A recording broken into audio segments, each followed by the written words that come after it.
बारामतीमध्ये परिवर्तन होईल ही काळ्या दगडावरील पांढरी रेष आहे. बारामतीमध्ये भाकरी फिरवण्याची वेळ आहे, ती 100% फिरवा. अशा शब्दात मुख्यमंत्री एकनाथ शिंदेंनी बारामतीमधील नागरिकांना आवाहन करत सुनेत्रा पवार यांचा विजय होणार असा विश्वास व्यक्त केला आहे. आज बारामती लोकसभा मतदारसंघासाठी महायुतीच्या उमेदवार सुनेत्रा पवार आपला उमेदवारी अर्ज दाखल करत आहेत. त्यामुळे महायुतीकडून पुण्यात मोठं शक्तीप्रदर्शन केलं जात आहे.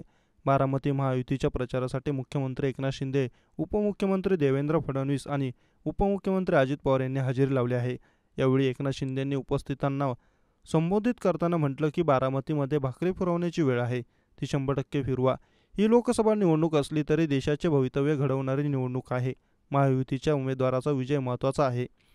दरम्यान शरद पवारांनी सुनेत्रा पवार यांच्याविषयी केलेल्या वक्तव्यावर देखील शिंदेंनी भाष्य केलंय. ज्यांना लेखीत आणि सुनेत अंतर वाटतं त्यांना मनातल्या मनात मांडे खाऊ द्या.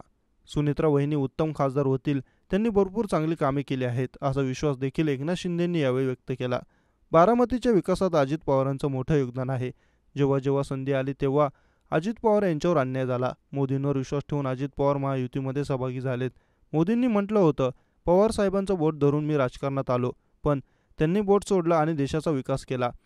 तसे आता अजित पवार यांनी पवार यांचं बोट सोडलेलं आहे, त्यामुळे ते विकासासोबत आले आहेत, असंही एकनाथ शिंदेंनी यावेळी म्हटलं.